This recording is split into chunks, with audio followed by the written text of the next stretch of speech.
Hi everyone, I'm Ruben and welcome to this bonus episode of the Think Global mini-series.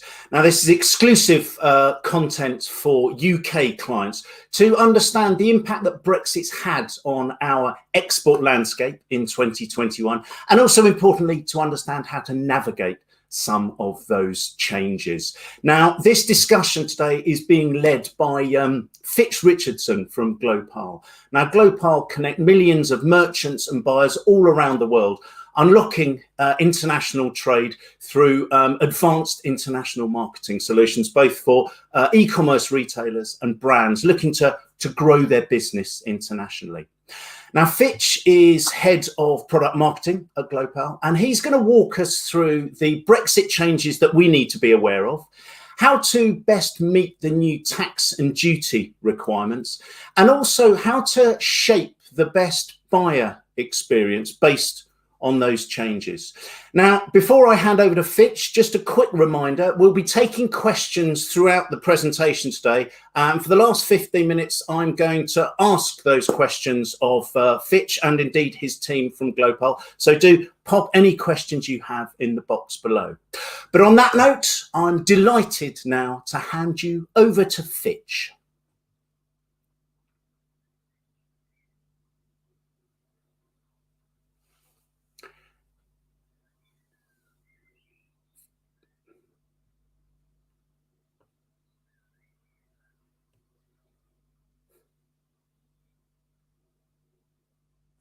Hi, Fitch. Just to interrupt. It's that classic. You're on mute, I'm afraid. Oh, marvelous. There we go. The joys of live streaming. Okay, thank you. Thank you for the introduction, Ruben, and thank you for the heads up on the mute issue too. So yeah, I'm Fitch Richardson. I'm the head of product marketing at Glopal. Before I get into the presentation itself, I'll just give you a little bit of background on me. So I've spent the last 20 years in e-commerce, initially merchant side and then more latterly solution side. And I spent the last 10 years specifically in cross-border e-commerce. Most of that has been with Web Interpret and Glopal. Today, I'm going to talk to you about how to accelerate your cross-border sales in a post-Brexit world, or perhaps as our Prime Minister, Mr. Johnson, might have described it, how to have your cake, eat it, and prosper mightily in Europe. Today's session will be specifically focused on UK merchants selling into Europe. Brexit has implications for European and international merchants selling into the UK, but I won't be covering that in today's session. So after 1 quarter of trading outside of Europe, there is still significant confusion around exactly what Brexit means and how to manage it. I'm going to start by covering 3 broad topics. The changes that you need to be aware of, how to meet Brexit's tax and duty requirements, and how to provide the right buyer experience. So first off, in order to avoid adding any additional confusion to the Brexit topic, I'm just going to cover off who Glopal and Web Interpret are and why we're well placed to talk about Brexit. So Glopal and Web Interpret are actually part of the same group. Glopal actually grew out of R&D from Web Interpret. Web Interpret is Europe's leading cross-border solutions provider, and together with Glopal provides cross-border solutions to over 30,000 merchants, ranging from small marketplace sellers all the way through to high-end enterprise merchants. Web Interpret was founded back in 2007 and has a heritage of working with marketplace sellers. And as the name suggests, they started out with localization services like translation and price conversion, but soon expanded to covering tax, duty, shipping, and even marketing solutions. Today, Glopal and Web Interpret are incorporated as 2 completely separate businesses. Web Interpret continues to work with marketplace sellers, and Glopal focuses on providing cross-border solutions to large and enterprise retailers and brands. Together, they're made up of 220 employees across 8 offices globally, and facilitate the delivery of over 14 million cross-border orders every year. Like everyone, Brexit has provided us with a number of challenges, to say the very least. But we were actually incredibly fortunate because we already had extensive experience of trading with markets outside of the European Customs Union. And so when Brexit finally hit, we were actually really well placed to respond and repurpose many of our existing solutions for use within Europe. And consequently, we were actually able to insulate many of our merchants from some of the really negative impacts of Brexit. So since January the 1st, 2021, there are essentially 3 important changes that you need to be aware of. And a lot of this has been covered in the press. So you've probably read stories about buyers receiving surprise customs fees on both sides of the channel, which have resulted in increased returns and delayed shipments. The 3 big changes to the way that we now import into Europe are 1, VAT, 2, customs duty, and 3, customs clearance. Now, VAT hasn't changed to the extent that you still need to charge VAT, but the way in which it's collected has changed. So previously, if you were selling into Europe and you were beneath the distance selling threshold, then you would charge VAT and remit it back to HMRC in the same way that you would for any domestic order. If you were above the distance selling threshold, you would charge VAT and then remit it back to the appropriate European authority. Now that has now changed. Now, any order that is above 22 euros will be subject to VAT, but that VAT will be charged at the point of import. So if you import an item into France, the courier will be charged the VAT at the point of import, or more specifically at customs clearance. The courier will then recover that fee from either you as the merchant or from your buyer. And the VAT rate that is applied will also depend upon the country into which you import the item. And the VAT rates within Europe vary between 17 and 27%. So that's a pretty significant change. The next change to be aware of is customs duty. And this is one of the areas that has provided quite a bit of confusion. If you read how it's described on the British government website, you'll understand why many merchants were slightly confused by the situation that they now find themselves in. So I'm just going to read an extract from the UK government website. The United Kingdom and the European Union have agreed to unprecedented 100% tariff liberalisation. This means there will be no tariffs or quotas on the movement of goods that we produce between the UK and the EU. This is the first time the EU has agreed a zero tariff, zero quota deal with any other trading partner. Now, on face value, it sounds pretty great. However, the significant words here are goods we produce. If an item has a British country of origin, by which I mean it is grown or produced within the UK, then no tariffs will apply when that item is imported into Europe. However, for many, if not most British merchants, they're selling items that originate from outside of the UK. That might be from China or somewhere else. But if that is the case, and the item is over 150 euros, then full customs duty will be applied when that item is imported into Europe. What's also worth noting is that if the item's country of origin is from within Europe, it will also have customs duty applied to it. So if, as a merchant, you buy an item from a supplier in France and then sell it to a customer in Germany, or indeed France actually, and that item will then have import duty applied to it when it's re-imported back into Europe, even though the item itself originated from Europe. And the last change to be aware of is customs clearance. Now, I'm not actually going to go into any real detail on this at this stage, because I will do later, but suffice to say that all items that are imported into Europe from the UK will now go through customs clearance. This will leave you as a merchant with a decision to make. And the decision is whether you support a DDU or a DDP shipping strategy. And I'll go into what that means in a bit more detail later.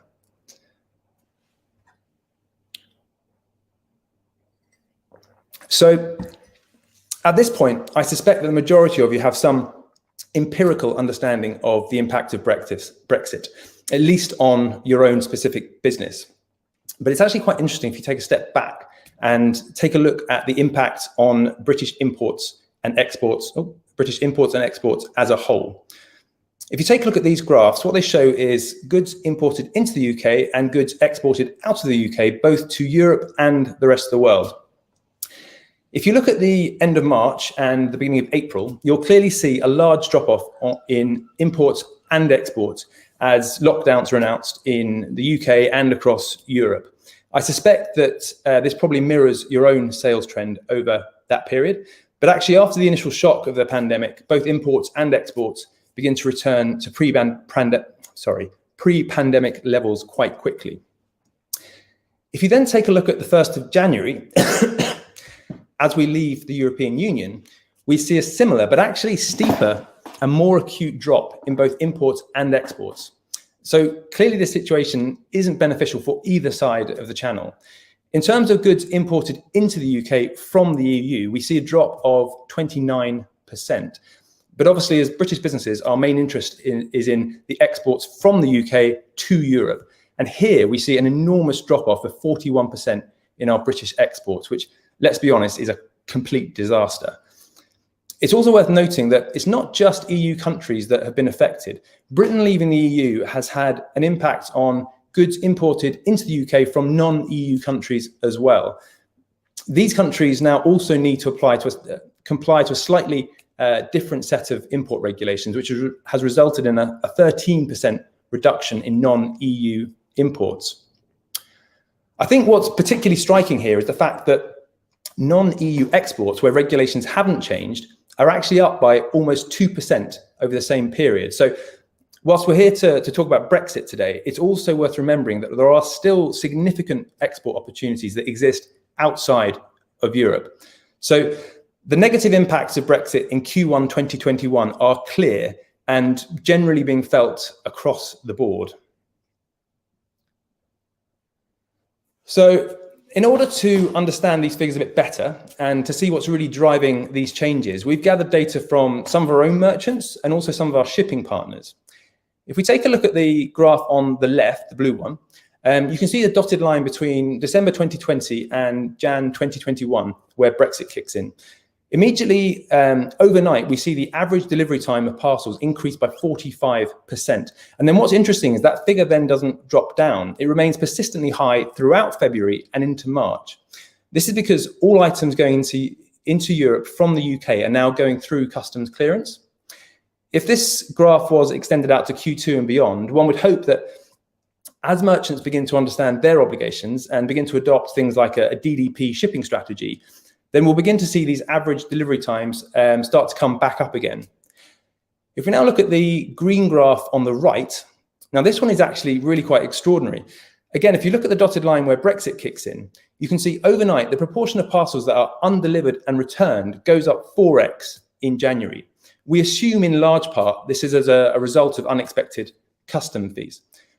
Unlike with the shipping delays, this did actually then drop back down again in February, but it still remains significantly higher than pre-Brexit levels. We think this reduction is probably a combination of merchants beginning to understand some of their obligations, but also perhaps that the buyers themselves becoming a little bit more educated on the topic. And again, if we were to extend this graph out to Q2, Q3 and beyond, we anticipate that this number would continue to fall to pre-Brexit levels. So in addition to the shipping delays and the elevated returns, how have these changes impacted the buyer experience? If we take a look at the graph on the left-hand side, again, the dotted line shows where Brexit kicks in. This graph shows the average shipping price. And as you can see, immediately after Brexit, the shipping rates jump right up and remain fairly steadily high across the quarter, up by 30%, which is actually pretty massive.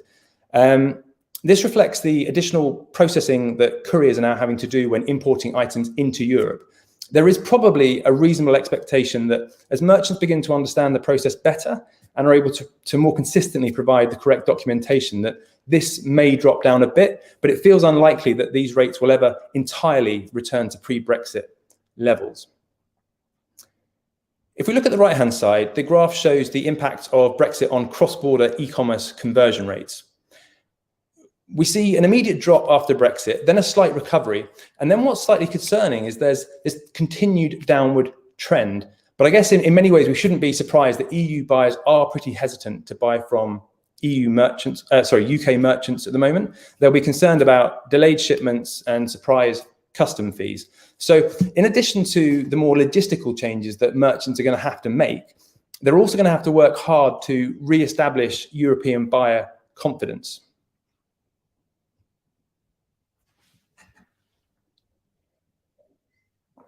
So many of the issues outlined in the previous couple of slides, in one way or another, relate to customs clearance. And the key to resolving this and ensuring quick and reliable clearance is to integrate tax and duty into your process through adopting the appropriate shipping strategy. Now, the decision that you have to make as a merchant is whether you adopt a DDU, delivered duty unpaid, or a DDP, delivered duty paid strategy. Now, spoiler alert, realistically, you haven't really got much in the way of a choice. DDU, which we wouldn't recommend, is the lightest touch approach from a merchant's perspective. This approach burdens the buyer with the entire responsibility for paying customs tax and duty. If you bought stuff from the US, it was probably delivered DDU, and you'll probably have some idea of what this process looks like. If you haven't done this or you don't remember, I'll just run through a quick scenario. So you go to a US store and you buy a product for, let's say, $200. The item is then shipped to you. You follow the tracking and you see that it arrives into Heathrow or wherever it might be. And at that point, it goes into customs clearance. Then the courier will raise an invoice for an additional, I don't know, £30, let's say. They'll send that to you in the post or increasingly via email, which is obviously a lot better. And at that point, you get a choice. You can either pay it and the item will be released and sent to you, or you can refuse to pay it and the item will be returned to the merchant. Now, whatever you choose to do, it's a bit of a suboptimal experience. If you pay the fee, it costs more than you expected and then tends to take a bit longer than you expected. And if you don't pay the fee, it gets sent back to the merchant and it's just a massive waste of time and money for everyone. With a DDP, delivered duty paid approach, the merchant anticipates this issue and calculates the customs tax and duty in the checkout and then enables the buyer to pay for it there. Having collected the fee, the merchant then pays the fee to the courier and sends the item DDP. When it arrives in the destination country, so long as it's accompanied by the correct customs documentation, it will go straight through customs clearance and will be delivered to the buyer with no delay or additional changes. This is clearly a much better buying experience for the customer, and significantly, it reduces the chance of unnecessary returns for the merchant. We would always recommend this approach to merchants. It is, however, worth noting that not all couriers support DDP, particularly into Europe, where it's still a fairly new requirement, but there are plenty of couriers that do, so we would just recommend using one of those. So like I said in the previous slide, you kind of don't really have much in the way of a choice. And most merchants quickly come to the conclusion that adopting a DDP strategy is the only option available to them. But the challenge remains, how do you then calculate the tax and duty for each product in each market? The way you achieve this is through product classification. Each product must be classified under the harmonized system. This is an internationally standardized system to classify traded products. When a product is accurately classified and assigned the correct HS code, you can then accurately calculate the import duty when applied to it when importing it into any country. On the left-hand side, you'll see an example HS code. This refers to a leather handbag. You can see that each set of numbers refers to a different set of characteristics. The first, 42, refers to the material, which is leather. The second set of numbers, 02, refers to the fact that it's a handbag. And the last 4 refer to the fact that it's handmade. Each of these characteristics determine what level of import duty will be applied. If, for example, the handbag was made of cotton rather than leather, it would be assigned a different HS code and consequently a different level of customs import duty. In many ways, the system itself is really quite simple. The challenge, however, is how to accurately assign these HS codes at scale. If you're a large merchant with hundreds or thousands of SKUs and your inventory is updated weekly or monthly, it's practically impossible to do this task manually.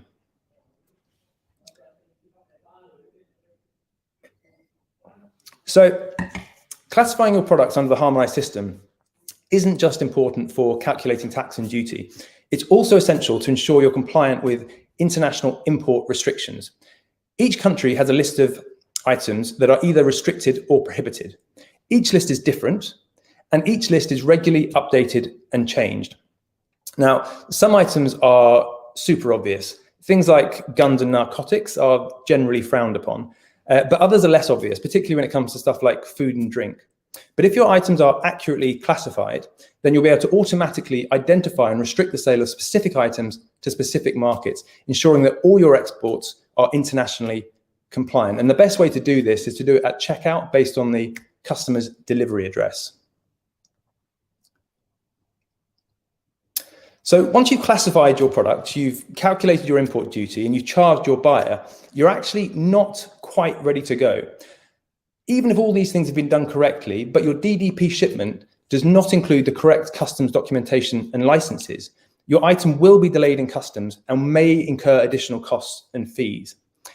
Each item needs to be accompanied by a commercial invoice with a product description, your EU EORI number, and this is the European Registration and Identification Number for all businesses looking to import items into Europe. You'll also need to ensure that the HS classification, country of origin, and any associated licenses are included. Our recommendation is to automate this process with documentation templates and a documentation checklist.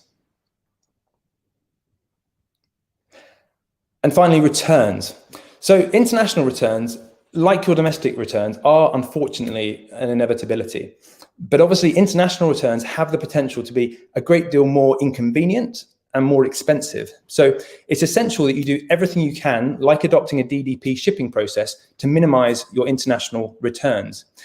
But I think one of the points that is often forgotten with returns is that it's not just an after-sales process. Having a good and highly visible returns policy is really important for buyer confidence and site conversion.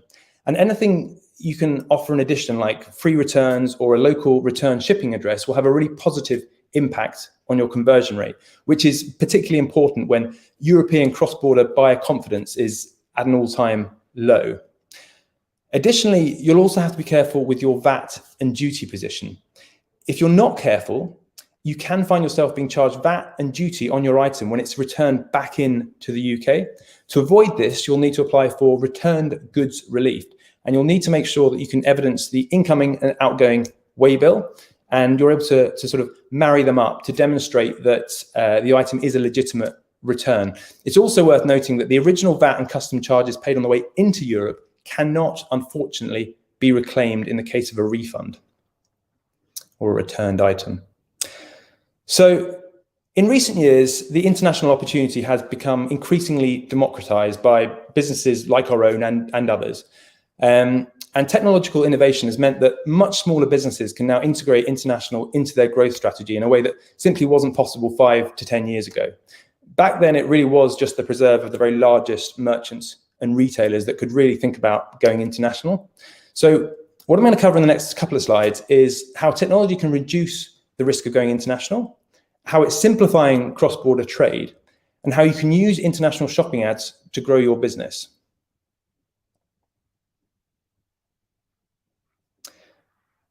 We live in an increasingly fast-moving world that requires merchants to be agile. I mean, that feels like a gross understatement when you consider what's happened in 2020 and 2021. Things that we thought would happen in the next 5 to 10 years have rapidly happened in the last 12 to 18 months. And the businesses that have really survived and thrived during that period are typically those that have really embraced technology, and they've been able to react and pivot quickly. In the next couple of slides, I'm also going to talk to you about how you can make your business more resilient to things like the pandemic, Brexit, the upcoming EU VAT change, which we haven't talked about yet, and how to capitalize on emerging markets through leveraging technology.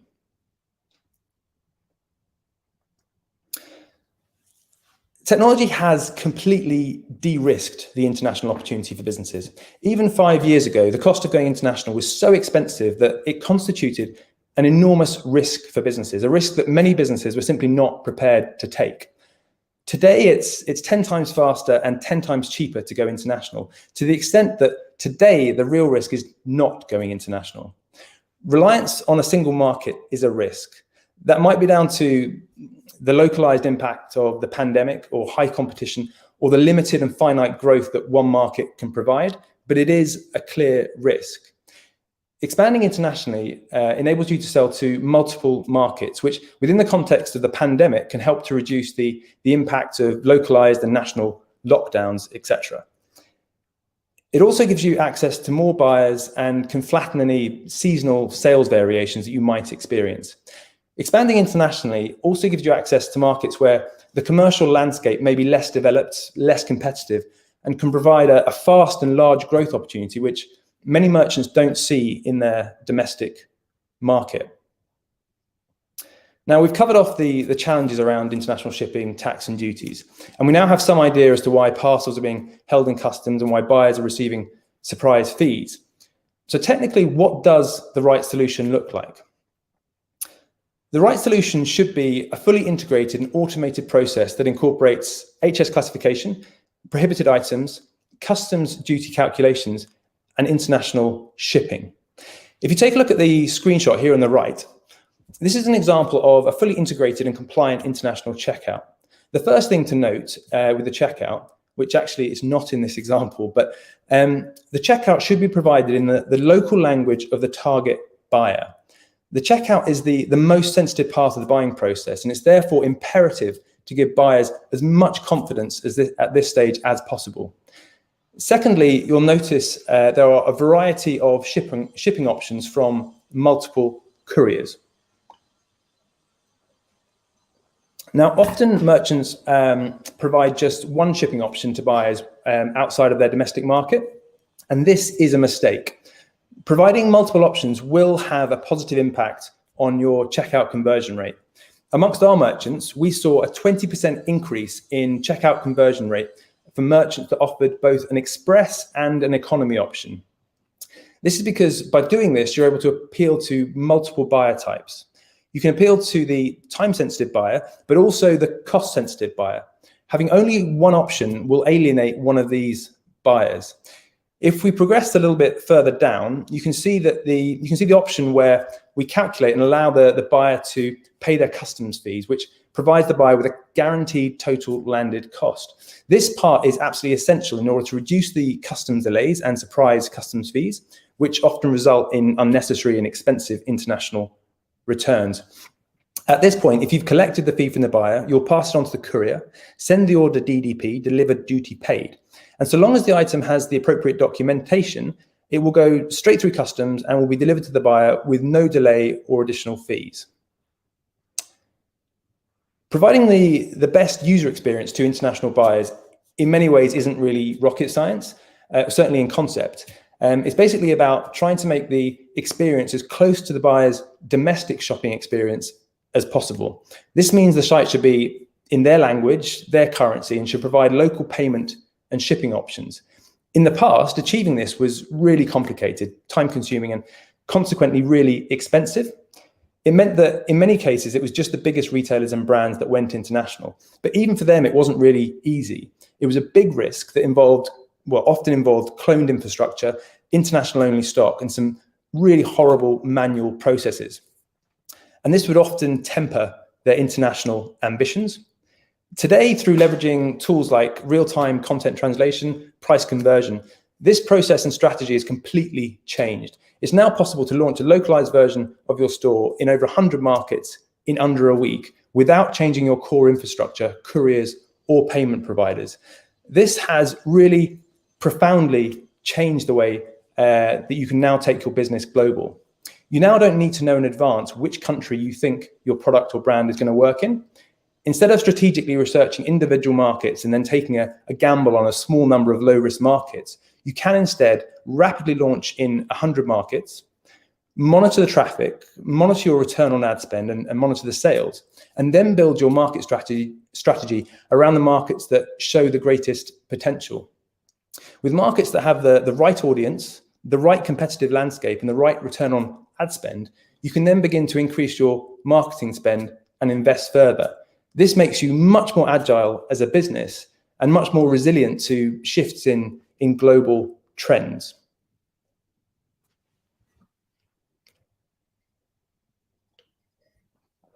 So marketing is obviously completely pivotal to your international strategy.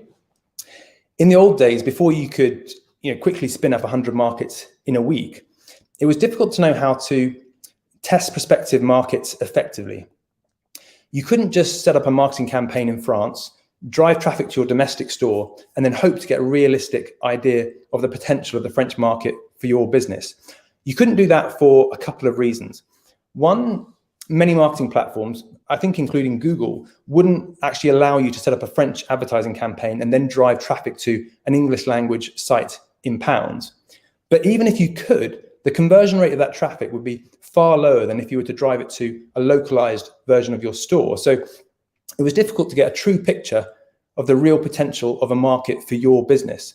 So it was really a bit of a chicken and egg situation. You don't want to invest in launching a localized store before testing the market, but you can't actually accurately test the market until you've got a localized store, which basically either paralyzed a lot of store owners or led them to take some pretty expensive gambles.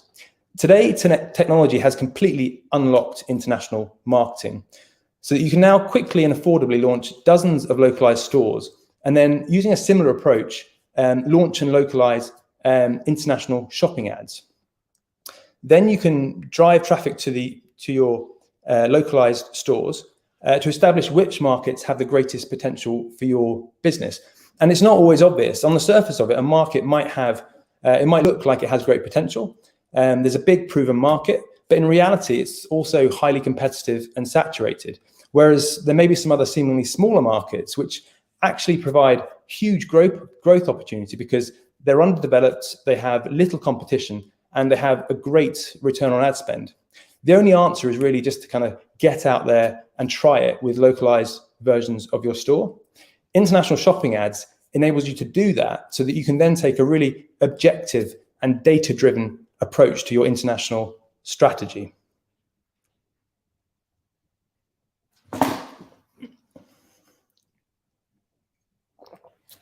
So let's just have a quick recap on all these elements and how they fit together.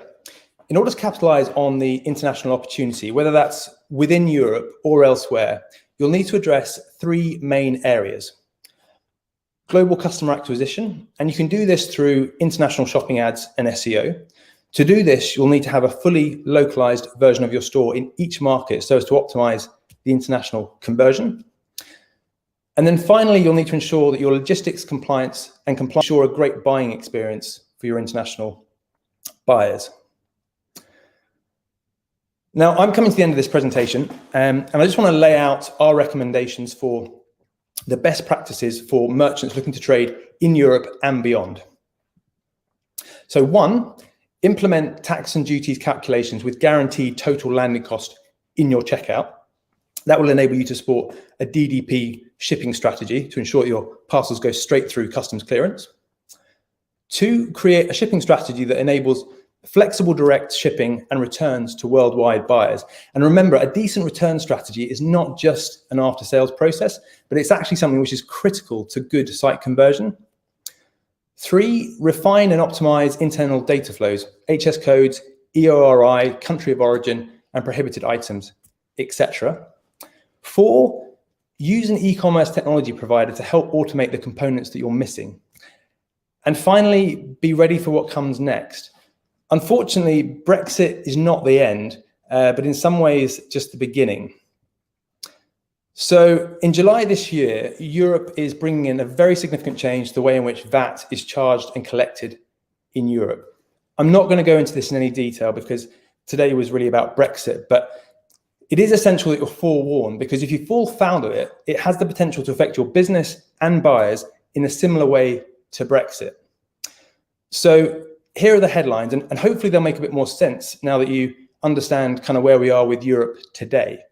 So Europe is going to entirely scrap the 22 euro VAT threshold. They're also going to be changing the distance selling threshold to 10,000 euros. And you'll need to register for the import one-stop shop. For all orders over 150 euros, VAT will be charged at the point of sale and then remitted back to the EU. And for orders over 150 euros, VAT will be charged at the point of import and then charged back to the merchant. And that is it from me. I'd like to thank you for staying tuned for the whole thing, because I realized that a morning talking about Brexit and VAT reform is not really anyone's idea of fun. But I think the key takeaway here is that if you get it right, then there really is no reason to think that you can't go on to prosper mightily in Europe. And certainly amongst our own merchants, those that have adopted these strategies have seen their sales return to pretty much pre-Brexit levels. We're now going to have a bit of a Q&A with a couple of my colleagues, so I'll hand you back to Ruben. But again, thank you for listening, and good luck with your international growth. Thank you for that, Fitch. I liked the balance of very of quite crunchy honesty there in terms of what everyone has just been through, but also the note of optimism that actually this is worth pursuing. Thank you for that. Loads of good insights. Fascinating stuff. As Fitch said, we are going to finish with a Q&A now. We've had loads of questions come through as Fitch has been talking, so it's wise that he brought a couple of other members of his team with him, who I'd like to introduce now. We are also joined by another couple of members of Glopal, Herbert, who is the CMO, and Eve, who is VP of Enterprise Solutions. So thank you very much for joining us, gentlemen. And without any further ado, I'll dive into the first question we've got, which is, I think, a really good one based on what Fitch was talking about right at the start in terms of, is there any data or studies that have been done either by yourselves or others, I guess, on what the best way to communicate to consumers is that there might be delays in their product being delivered due to Brexit hold up at port? I don't know, Eve, if it's potentially worth asking you to answer this one. Eve, you're on mute, sir. That old chestnut. Yeah, sorry. Hello, everyone. So unfortunately, we don't have some magical data. So the usual advice is to communicate upfront or in the car. So the clearest your communication with your customer and the best your conversion rate, which is the key metrics you are probably looking at.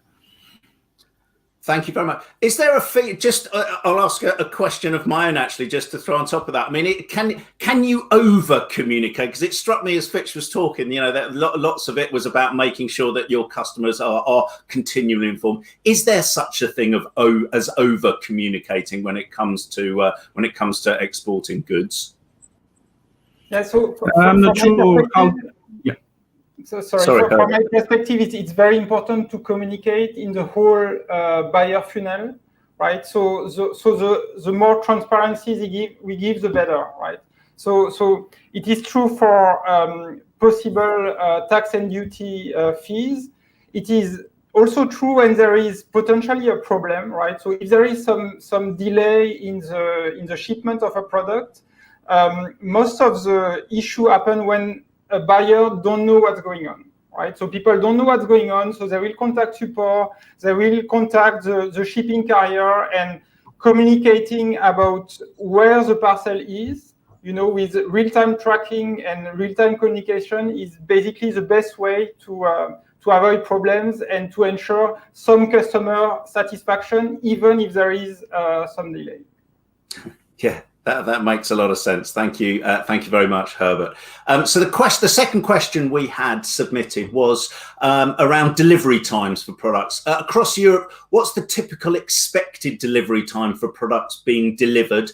And kind of a second question on the back of that, has this expectation changed with Brexit from consumers buying UK goods from outside of the UK? So let's start with the first one there. Across Europe, what's the typical expected delivery time for products being delivered? In fact, we have two answers for this question. If you remember, Fitch explained that there is two ways to deliver: DDU, delivery duty unpaid, and DDP. So when you delivered DDP, the average time is 2 to 4 days, because everything is handled upfront and the relationship is between the seller and the carrier. But when you deliver DDU, then the carrier needs to cash the tax and duty from the customer pocket. And this is really adding a delay. Usually it would be a 2 to 3 days delay, but we've seen many situations where this operation took over 5 days. So DDU is really setting additional delay on delivery, and this is one of the reasons why Fitch advised that not to go this way. That makes a lot of sense. has again the second part of that was, you know, in terms of expectation, changing with Brexit for consumers buying UK goods from outside of the UK. So is the expectation across the board, not just from a UK point of view? I'm not sure to fully understand the question, but the reality is that most of the customer, everyone heard about the Brexit, but no one understand it. So, but this is still the reality. So, you know, Brexit, technically speaking, Brexit is an FTA, so it's a free trade agreement. It's a special convention between the UK and Europe. But still, on the website and everywhere, nobody noticed that there is a real change from a customer perspective. So. So the expectation is that nothing would change, while in reality there is a lot on change. We already discussed the impact on the financial aspect and the operational aspect with the carrier and the clearance, etc. So customers are expecting this to be hidden changes, while it's not. I see, gotcha. Yeah, so there is that expectation across the board, both within the UK and outside of the UK as well. Thank you for that. The next question we have, and this might end up being actually our final question, just looking at time, is actually to do with the QR code that's up on screen, the piece that Fitch talked about at the end in terms of the pilot with Google. So the question is, how would opting into the Global pilot, Google pilot, support my business? Who would like to answer that? Yes, I can take this one. So thank you, Herbert. I think what's interesting with the partnership is that together with Google, we found a way to provide an end-to-end solution to merchants, right? So, of course, Glopal has technology to provide, integrated tax and duty calculation, product classification, and so on, right? And the more automated, the better. But we also do have technology to localize websites in real time, so offering real-time translation at a very low cost. And with the integration with the Google ad platform, we not only provide this kind of operational excellence and compliance, but we also offer a way to grow sales internationally, right? And that's really the strength of the partnership, because we don't want businesses only to comply and survive the Brexit, but we want them to grow and expand internationally. And now technology allows us to really reduce risk and transform this risk into an opportunity.